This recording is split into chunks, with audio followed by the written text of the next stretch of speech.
થઈને ભૂકો તો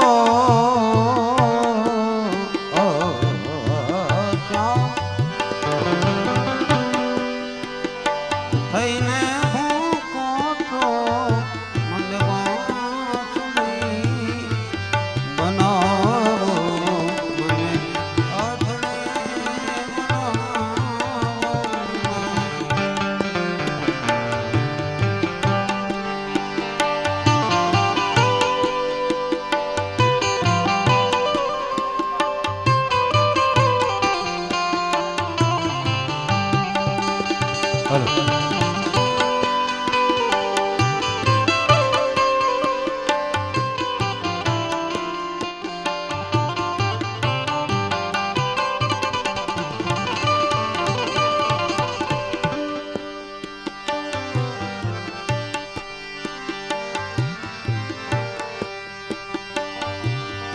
તમે આંખમાં વસો છો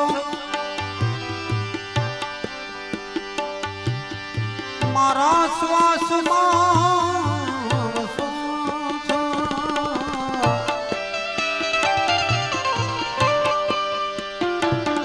તમે આંખમાં વસો છો તમે મારા શ્વાસમાં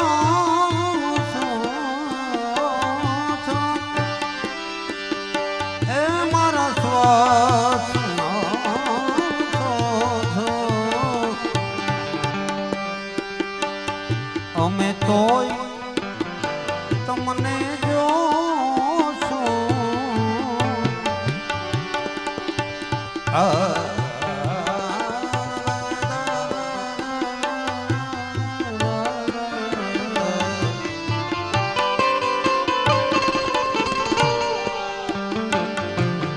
અમે તોય તમને જોશું મને આંધળી બનાવો તમે શ્યામ થઈને ભૂકો તો તમે શ્યામ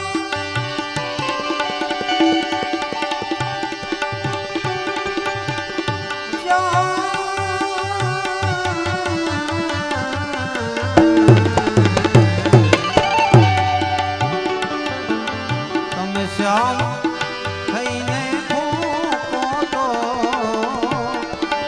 મને વાદળી બનાવો મને વાદળી આવો આવો આવો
મને રાખો તમારી સંગમાં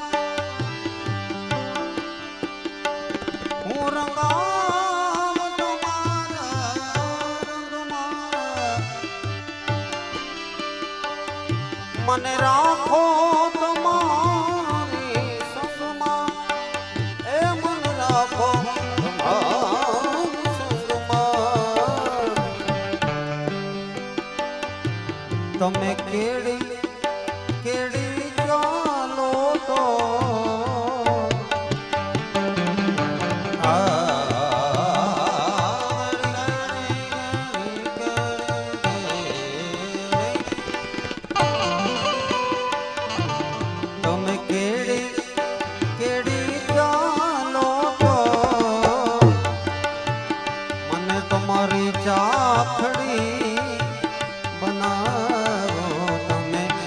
શ્યામ થઈને મૂકો તો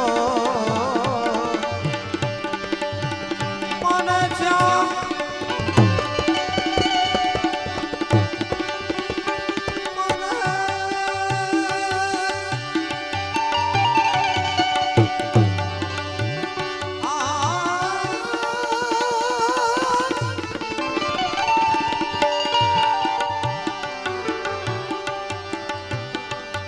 ભલે અંગ કઈ છૂટું પડીશું પણ તમારો સંગ મને યાદ રહેશે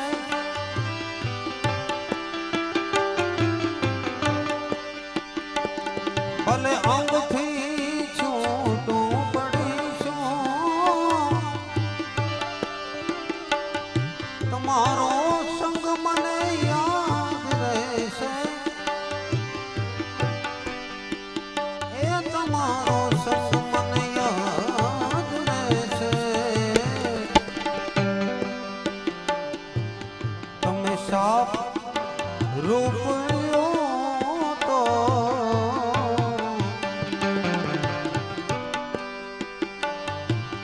તમે સાપ રૂપ લ્યો તો મને તમારી કાછરી બનાવો તમે શ્યામ થઈને ફૂંકો તો મને વાદળી બનાવો તમે શ્યામ રૂપ લ્યો તો વાસણી વાસણી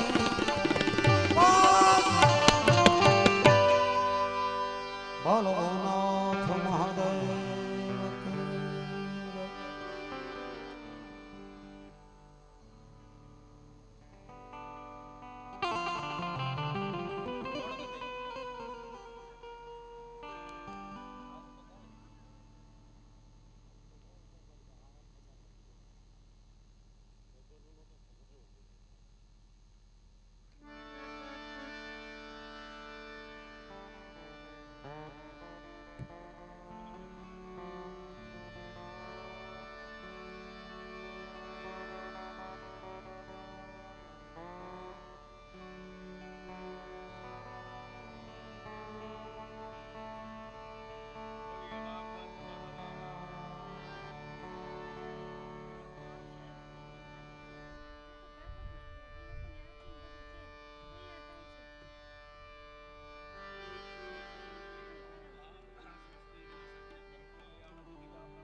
જય.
वक्रतुंड महाकाय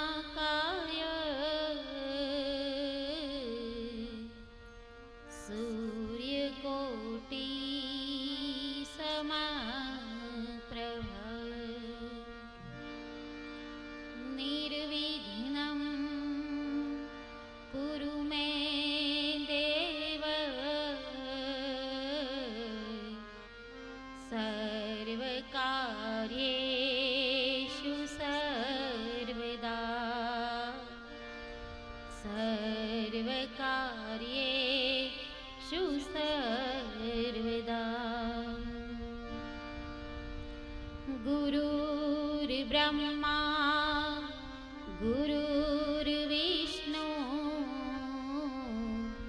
गुरुर्देवो महेश्वर गुरुर्साक्षात् परब्रह्मा तस्मै श्री गुरुवे नमः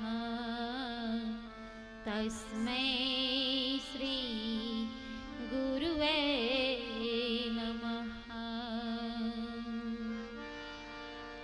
ध्यानमूलं गुरुर्मूर्ति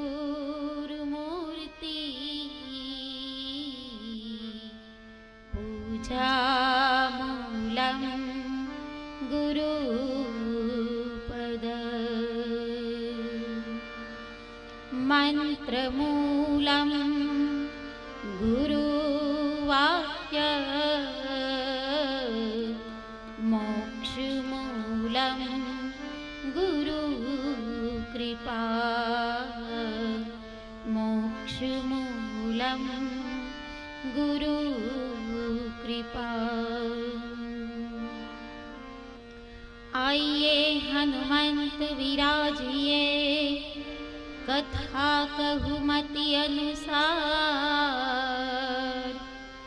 प्रेम सहित गादी धरू पधारो पवन कुमार पधारो पवन कुमार।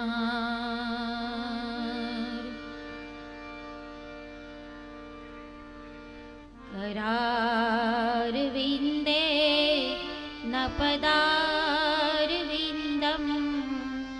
मुखारविंदे विनिवेशयन्तम् वटस्य पत्रस्य पुटे शयानं बालं मुकुन्दं मनसा स्मरामि। श्री कृष्ण गोविंद हरे मुरारे हे नाथ नारायण वासुदेवा। जिह्वे पिबस्वा मृत में तदेवं गोविंद दामोदर माधवेति गोविंद दामोदर माधवेति गोविंद दामोदर माधवेति।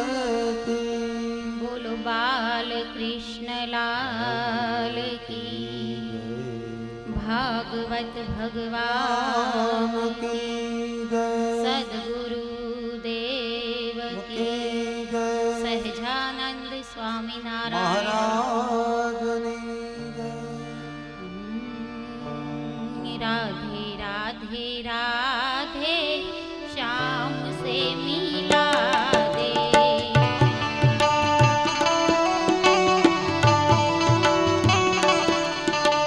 राधे राधे राधे श्याम से मिला दे। राधे राधे राधे श्याम से मिला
राधे श्याम से मिला दे।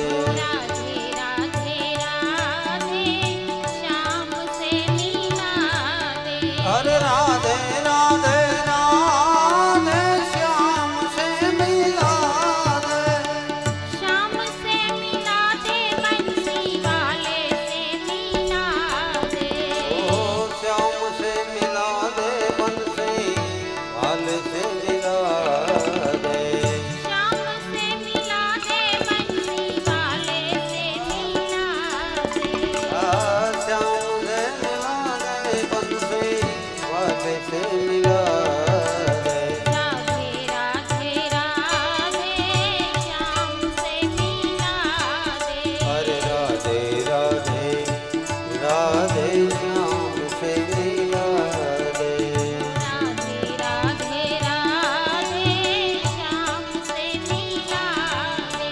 अरे राधे राधे राधे श्याम से मिला दे। श्याम से मिला दे। अरे श्याम से मिला दे। श्याम से बोलो बाल कृष्ण लाल लाल की जय।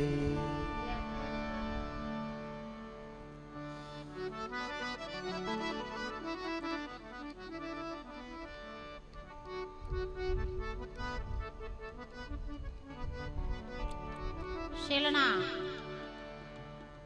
વર્તમાની ગુરુ આશ્રમ એમના લાભાર્થે આપણે આજે અહીંયા ભાગવત સપ્તાહનું આયોજન કર્યું. એનો આજે બીજો દિવસ.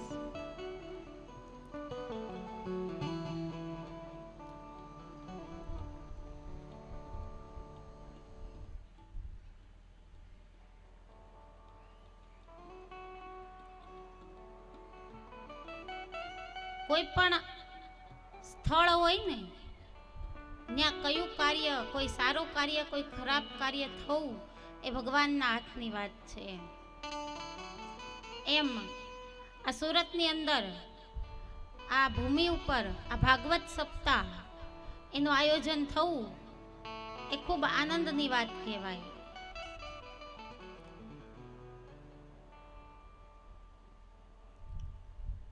કેમ કે આપણે એક સત્યનારાયણની કથા કરવી હોય ને તો આપણે કેટલો સમય સુધી વિચાર કરીએ ત્યારે કથા થાય છે. ત્યારે આ તો શ્રીમદ ભાગવત જે મહાન ગ્રંથ ગણ્યો છે. ભગવાને બધા ગ્રંથોમાં મહાન ગ્રંથ કોઈ કીધો હોય તો શ્રીમદ ભાગવત કીધો છે. અને આવી સરસ શ્રીમદ ભાગવત સપ્તાહ આ ભૂમિ ઉપર થાય તો એ આપણા માટે અહોભાગ્યની વાત કહેવાય. આપણે કાલે ગઈકાલની કથામાં જોયું કે સતી છે એણે રામની કસોટી કરવાનું નક્કી કર્યું અને રામની કસોટી કરવા ગયા. રામજી છે એ સતીને ઓળખી ગયા. સીતાનું રૂપ હતું છતાં પણ સતીને ઓળખી ગયા અને ભગવાન શંકર છે એને સતીનો પરિત્યાગ કર્યો. ત્યાં સુધીની કથા કાલે આપણે બધાએ જોઈ. હવે આપણે આપણી આ કથાને અહીંયાથી આગળ વધારીએ. સતીએ કીધું કે ભગવાન હવે મને રામ કથા સંભળાવો. કોઈ પણ વસ્તુ ઉપર જ્યાં સુધી તમને વિશ્વાસ ન બેસે ને ત્યાં સુધી તમને એમાં આસ્થા ન હોય ને ત્યાં સુધી તમને એમાં રુચિ ન જાગે. પહેલા પણ રામ કથા સંભળાવતા હતા ભગવાન, પણ ત્યારે સતીને એમાં રસ નહોતો, એટલી રુચિ નહોતી. અને હવે કીધું કે હવે તમે મને રામ કથા સંભળાવો. કેમ કે હવે એને ખબર પડી કે રામ છે એ બ્રહ્મ છે. રામ અને શિવ બંને પરસ્પર એકબીજાને ઈષ્ટ માને છે. ભોળાનાથને કોઈ એમ કહે કે તમે કોની પૂજા કરો તો એમ કહે કે હું શિવ રામની પૂજા કરું. અને રામને કોઈ એમ કહે કે તમે કોની પૂજા કરો તો એમ કહે કે હું શિવની પૂજા કરું. હકીકત ઈ છે કે રામ ગણો, કૃષ્ણ ગણો, આ બધા છે ને એકમાત્ર વિષ્ણુનો અવતાર છે. આપણે આપણે આ વાડા પાડી દીધા બધાના કે મારો કાનુડો ને તમારા ફલાણા ને તમારા ફલાણા. સમગ્ર ઈશ્વર છે ને માત્ર એક જ છે. હકીકતે 3 દેવ થયા. એમાં સૌથી મોટો કોણ થયો તો કે મહાદેવ. આ પૃથ્વી ઉપર આપણે શિવપુરાણ સાંભળ્યું હોય કે નહીં ખબર નથી, પણ પૃથ્વી ઉપર શિવપુરાણમાં એમ કહે છે કે સૌથી પહેલા એક સ્તંભ પ્રગટ થયો અને આ સ્તંભમાંથી મહાદેવ પ્રગટ થયા. ત્યાર પછી મહાદેવે ઈચ્છા કરી અને વિષ્ણુએ ઈચ્છા કરીને બ્રહ્માને ઉત્પન્ન કર્યા. એટલે બ્રહ્મા, વિષ્ણુ ને મહેશ આ 3 મુખ્ય દેવો છે. પછી જે રીતે જરૂર પડતી ગઈ એ રીતે વિષ્ણુ છે એણે અનેક અવતારો ધારણ કર્યા. દરેક યુગ પ્રમાણે યદા યદા હિ ધર્મસ્ય, ભગવાને શું કીધું કે જ્યારે જ્યારે મારી જરૂર પડશે ત્યારે હું જન્મ ધારણ કરીશ. પણ ભગવાન બધા એક જ છે. ભગવાન અલગ અલગ છે જ નહીં. અને ઘણી વાર તો ધર્મ બાબતે આપણે અહીંયા એટલી લડાઈઓ થઈ જાય છે કે ધર્મના નામે હિંસા થવા માંડે છે, જે જરૂરી જ નથી. ધર્મના નામે હિંસા કરવી જરૂરી જ નથી. અને આધ્યાત્મિક બાબત તો એમ કે છે કે તમારે મૂર્તિ પૂજાની પણ જરૂર નથી. હકીકતનો રામ એ તો તમારા ઘટમાં બેઠો છે. એક આત્મ રામ છે, એમાં જ તમને જો તમે ધારો ને તો તમને ભગવાન મળી જાય. પણ આપણે શું કામ કે આપણું મન છે એ સ્થિર રહે એટલા માટે આપણે એક મૂર્તિ રાખીએ. પછી એ રામની હોય, કૃષ્ણની હોય, ઘનશ્યામની હોય, ગમે એની હોઈ શકે, ગમે એ મૂર્તિ હોઈ શકે. એ આપણું ધ્યાન કેન્દ્રિત કરવા માટે છે. જ્યારે આપણે શું કરી નાખ્યું કે આપણે એમાં વાડા પાડી દીધા, મારો કૃષ્ણ છે, તમારો આ છે, તમારો રામ છે, કોઈના કોઈ નથી, બધાના બધા છે ધારો તો હવે સતી છે ને એને હવે ઈચ્છા થઈ. એને કીધું કે ભગવાન હવે મને તમે રામાયણની કથા સંભળાવો. ભગવાન કઈ વાંધો નહીં. સતી છે ને એ ભગવાનની બાજુમાં બેસવા ગયા એટલે શંકર ભગવાને શું કીધું કે સતી તમે મારી સામે આસન લ્યો. બાજુમાં હવે ન બેસાડ્યા. માતાજી સામે બેઠા છે અને ભોળાનાથ છે ને એણે કથા કરવાનું ચાલુ કર્યું છે. કહું મામે અનુભવ અપના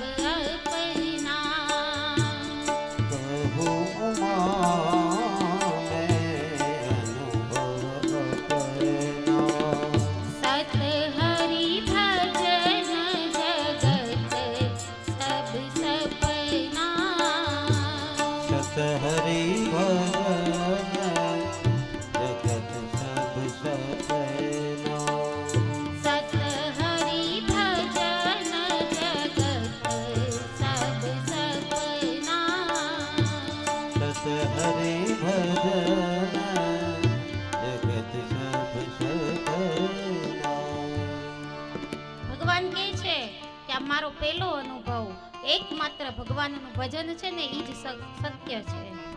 બાકી આ જગત છે ને એ બધું મિથ્યા છે. મારું તારું આ બધું કઈ છે નહીં. આમ કરી અને રામાયણની કથાની શરૂઆત કરે છે.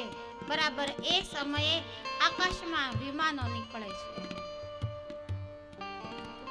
એટલે સતી છે ને એનું ધ્યાન સેજ આમ ખેંચાણું. એને જોયું કે એક પછી એક વિમાન આકાશ માર્ગે જાય છે. મહારાજી કે આજે આટલા બધા વિમાનો કઈ બાજુ જાય છે? એટલે ભોળાનાથે કીધું કે આપણે કથા આગળ ચાલુ રાખીએ. તો કે નહીં તમે કયો તો ખરા, આજે આટલા બધા વિમાન કઈ બાજુ જાય છે? એટલે ભોળાનાથે કીધું કે તમારા પિતાજીને ત્યાં આજે યજ્ઞ છે. સીતાજી સતી કહે છે કે હું વાત કરો છો? તો કે હા, આજે દક્ષ મહારાજને ત્યાં મોટો યજ્ઞ છે, બધા દેવતાઓને આમંત્રણ છે, એટલે આ બધા દેવતાઓ છે ને એ આમંત્રણને માન આપી અને યજ્ઞમાં જાય છે. સતી કે મારા પિતાજીને ત્યાં યજ્ઞ અને મને જ કીધું નથી. એટલે ભોળાનાથે કીધું કે સતી, મેં તમને વાત નહોતી કરી, પણ બ્રહ્મસત્ર હતું એમાં સેજ મારી સાથે તમારા પિતાજીને બોલાચાલી થઈ ગઈ હતી અને એના કારણે કદાચ મારી ઉપર ગુસ્સે હતા, એટલે તમને પણ આમંત્રણ ન આપ્યું.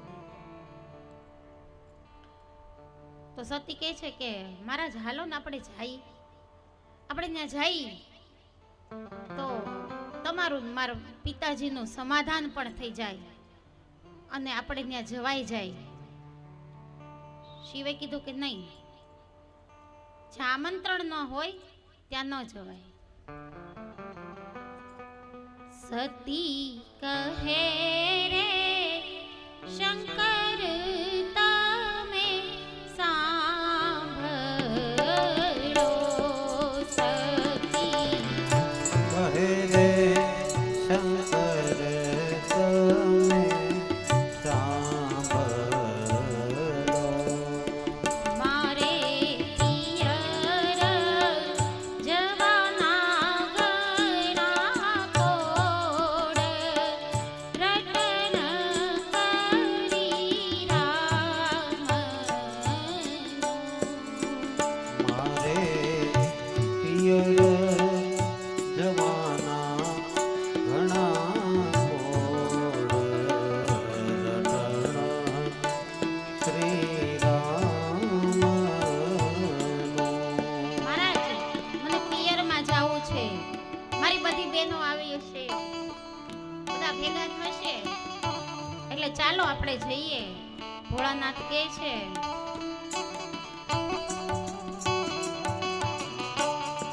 શંકર કહે રે સતી તમે સાંભળો. શંકર રે સતી તમે સાંભળો. એ વગર તેરા એ પિયરીએ ના જાય, એ રટણ કરી રામનું. વગર તેરા એ પિયરીએ ના જાય,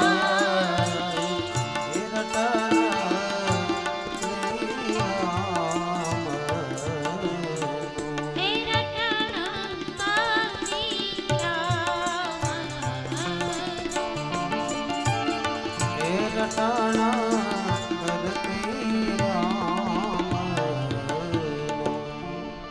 શિવે શું કીધું કે સતી વગર તેડ્યા પિયરે ન જવાય.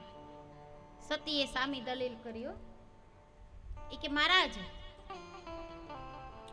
પિયરીએ જવાનું હોય ને દીકરીને, એને આમંત્રણની જરૂર ન હોય. 4 જગ્યા કીધી. એક ક્યાં કીધું કે પિયરીએ જવામાં, પછી ગુરુના આશ્રમમાં જવામાં, પછી ક્યાંક કથા કીર્તન સત્સંગ ચાલતો હોય ત્યાં જવામાં. દીકરીને કે કોઈ પણ વ્યક્તિને આમંત્રણની જરૂર નથી હોતી. આપણે પણ જો આવડી મોટી કથાનું આયોજન કર્યું છે, કદાચ કોકને આમંત્રણ દેવાનું રહી ગયું હોય ને, તો એને આ કથામાં આવવા માટે રાહ ન જોવી જોઈએ. કથા એ વસ્તુ એવી છે કે તો ભગવાનનું કામ છે, અને ભગવાનના કામમાં કોઈ આમંત્રણની રાહ ન જોવી જોઈએ કે ભાઈ મને પર્સનલી ક્યાં હજી કીધું છે દવેભાઈ. કથા છે ને એ તો તમને થાક ઉતારવાની વસ્તુ છે, તમારા જીવનનો થાક ઉતારે છે. પણ આપણે કેમ ઓલી ચૂંટણી લડીને એક નેતાને આપણે ચૂંટીએ ને નેતાને, કોઈ પણ કે ભાઈ મતદાન કરો, નેતાને ચૂંટો, એવી રીતે ભગવાન છે ને એ પણ આપણી ચૂંટણી આપણે પસંદ કરે છે. આપણે ઘણીવાર અમુક જગ્યાએ કથામાં જોઈએ કે આમ કથા હાલતી હોય, કથાની બાજુમાંથી આપણે નીકળ્યા હોય, એકદમ નજીકથી નીકળ્યા હોય, કાનમાં શબ્દ પણ આપણને પડતા હોય, પણ છતાં આપણા પગ છે ને એ કથા મંડપ સુધી ન જાય. શું કામ? કે ભગવાન નથી ઈચ્છતા કે તમે કથામાં જાઓ.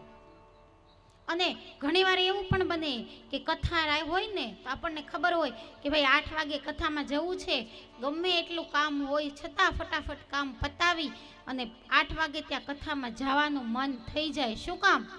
તો કે ભગવાનની ઈચ્છા છે કે આ કથાના તમે ભાગીદાર બનો. આવી રીતે સતીએ દલીલ કરી કે મહારાજ પિયરે જવું હોય તો આમંત્રણની જરૂર ન હોય. ઘણી માથાકૂટ પછી ભોળાનાથે કીધું કે કાંઈ વાંધો નહીં સતી, તમે જાઓ, હું તમારી ભેગા ગણો મોકલીશ. આ સતી છે ને એ દક્ષને ત્યાં આવ્યા.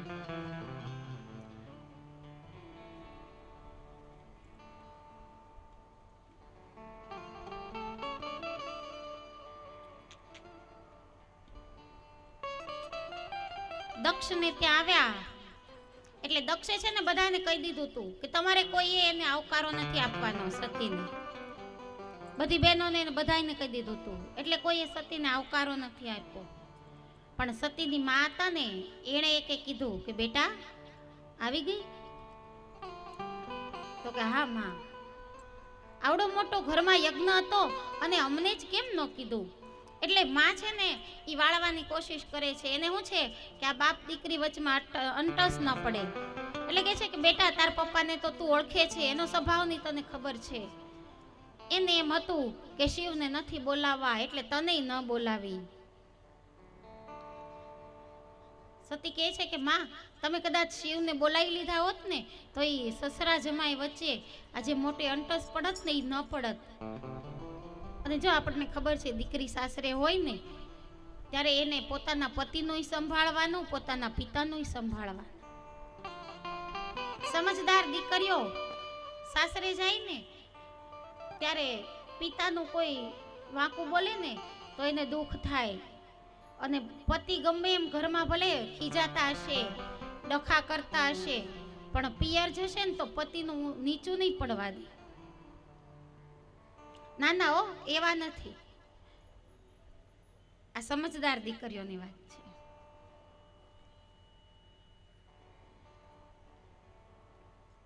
કારણ કે જો તમે તમારા પિતાજીને મોઢે તમારા પતિનો વાંક બતાવશો ને એટલે તમારા પિતાજીનો જીવ બળશે કે મારી દીકરીને દુઃખ હશે એમ થાય. એટલે આપણે શું કરીએ કે ત્યાં જઈએ ને તોય પતિનું સારું જ બોલીએ. અહીંયા માતાજી ને એને આ વખતે સતીને કીધું કે સતી એવું કઈ ખાસ છે નહીં તારા પિતાને, પણ હવે તું તો તારા પિતાને ઓળખે છો. માં એક પાત્ર જ આખું અલગ છે.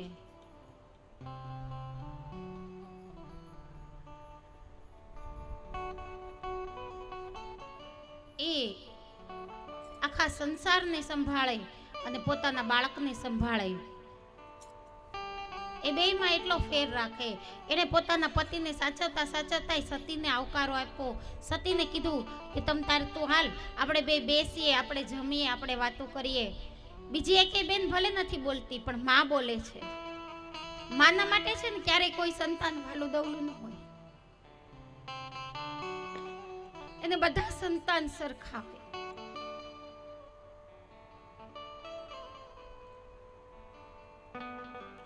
કદાચ કોઈ કાળું હોય, કોઈ રૂપાળું હોય તો માને રૂપાળું સંતાન વાલું હોય એવું નથી હોતું.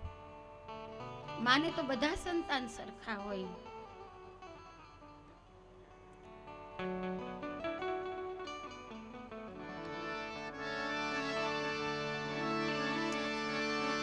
જને તાની તોલે કોઈ નહીં આવે દીજે, લોખા લાડ લડાવે જગતમાં.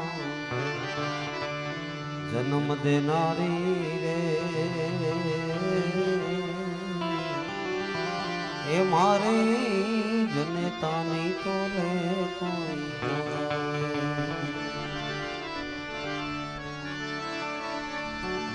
એક માં और ए जगत मां और मान माता રામ ને રાજ તજાવે ખોળામાં બેસીને એ માતા મારી મને ગીત મધુરા સંભળાવે જગતમાં જન્મ દેનારી રે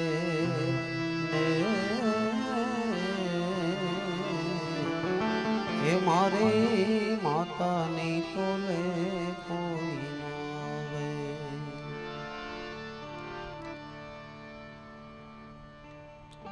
માતાની તોલે કોઈ ન આવે. સતીએ કીધું કે માં, હું મારા પિતાજીને મળતી આવું, યજ્ઞ નારાયણના દર્શન કરતી આવું. હવે સતી છે ને એ જ્યાં યજ્ઞ ચાલુ છે ને ત્યાં ગયા છે. સતીએ જોયું કે યજ્ઞમાં બધા દેવતાઓને સ્થાન આપેલું છે, પણ ભગવાન ભોળાનાથ છે ને એનું સ્થાપન નથી. ઈશાન ખૂણામાં ભગવાન ભોળાનાથનું સ્થાપન કરેલું નથી. એટલે સતી છે ને એને ખૂબ ક્રોધ ચડ્યો અને એને કીધું કે પિતાજી, તમે મારા સ્વામીનું સ્થાપન નથી કર્યું. એટલે દક્ષે કીધું કે સતી, તને અહીંયા કોણે બોલાવી હતી? તો અહીંયા આવી જ ખોટી. મેં તને આમંત્રણ આપ્યું જ નથી. અને તારો પતિ એ તો એક જાતનો કે બાવો છે, અંગે રાખ ચોળી આટા મારે છે, અને એનો વળી સ્થાપન શું ને ન સ્થાપન શું? તું આવી એમ કદાચ એને લેતી આવી હોત ને તો અહીંયા જમાડી દે. અને હવે સતીને ક્રોધ ચડ્યો છે. હો, સતીને ક્રોધ ચડ્યો એટલે સતીએ પહેલી વાર પિતાને પોતાના નામથી બોલાવ્યા. એને કીધું કે એ દક્ષ, તને ખબર નથી કે તું કોનું અપમાન કરે છે?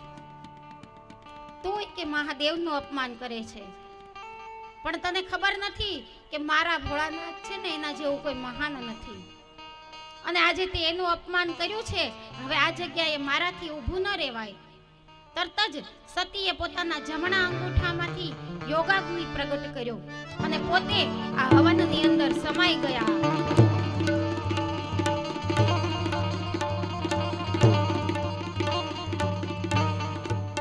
જેવા સતી યજ્ઞમાં સમાઈ ગયા ને, ચારેકોર હાહાકાર થઈ ગયો. દેવતા બધા ભાગવા માંડ્યા.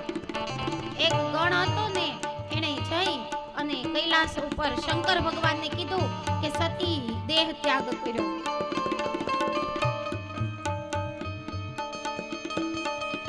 ભોળાનાથ છે ને એને ક્રોધ ચડ્યો.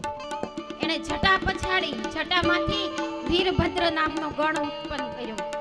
આ ગણ એ યજ્ઞમાં આવ્યો. યજ્ઞમાં આવી યજ્ઞનો નાશ કરી નાખ્યો અને દક્ષ છે ને એનું માથું ઉડાડી દીધું. ભગવાન શંકર ને આવ્યા. સતીનો બળેલો દેહ હતો ને એ ખંભે લઈ અને ભગવાન શંકરે તાંડવ નૃત્ય કરવાની શરૂઆત કરી દીધી.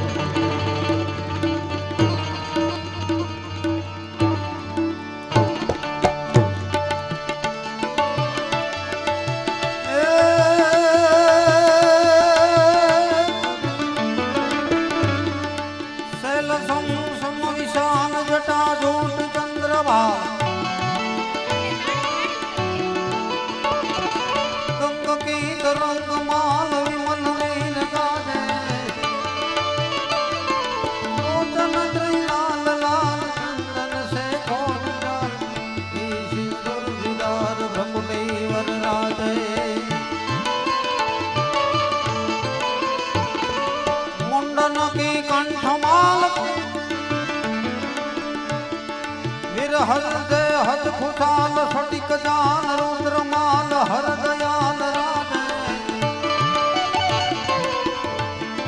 ડમ ડમ ડમ ડમ રૂમાદ ડમ ડમ ડમ ડમ રૂમાદ નાદ વેદ ધર સુદાર બોલે મહારાજ યાદ તાંડવ નાદે શંકર મહારાજ યાદ તાંડવ નાદે.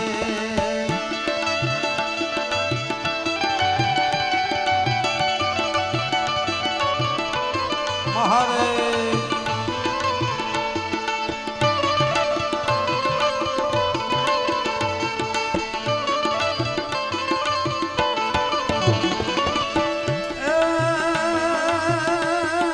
લપટ શૈલ શિષ્વ ભાલ દીપત હે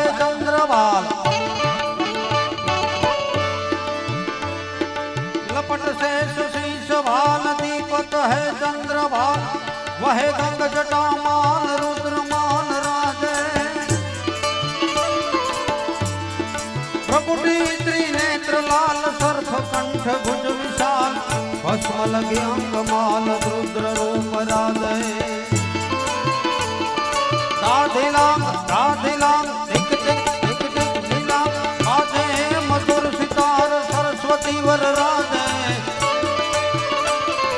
ડમ ડમ ડમ ડમ રૂમાદ ડમ ડમ ડમ ડમ રૂમાદ ડમ ડમ ડમ ડમ રૂમાદ નાદ વેદ સ્વર સુધાર શંકર મહારાજ યાદ તાંડવ નાદે જીવે ભોલે મહારાજ યાદ તાંડવ નાદે જીવે શંકર મહારાજ યાદ તાંડવ નાદે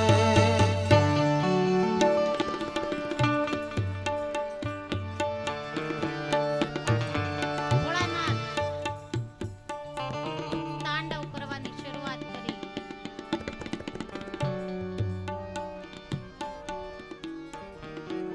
દેવતાઓ બધા છે ને વિચારમાં પડી ગયા કે હવે મહારાજને શાંત કેમ કરવા.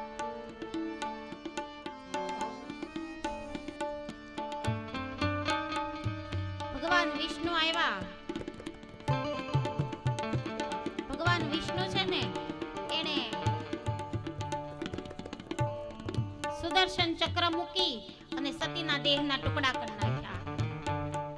51 જગ્યાએ જ્યાં સતીના દેહના ટુકડા પડ્યા ને ત્યાં 51 શક્તિપીઠો બની. હવે ભોળાનાથને લઈ અને યજ્ઞમાં આવ્યા. આ દક્ષ કે જેનું માથું કપાઈ ગયું હતું એને સજીવન કરવાની વિનંતી કરી. તો કે હવે આનું માથું તો યજ્ઞમાં પડી ગયું છે તો સજીવન કેમ કરવા. ગણને કીધું કે જાઓ જે સામું મળે ને એનું માથું લઈ આવો. ગણ ગયા. સામે એક બોકડો મળ્યો. આ બોકડાનું માથું લાવી અને દક્ષની માથે બેસાડી અને દક્ષને જીવતદાન આપ્યું.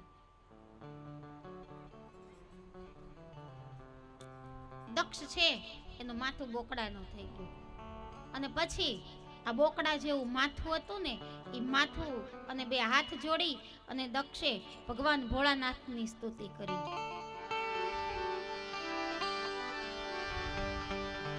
શંભુ શરણે પડી માગો ઘડી રે ઘડી કષ્ટ કાપો એ દયા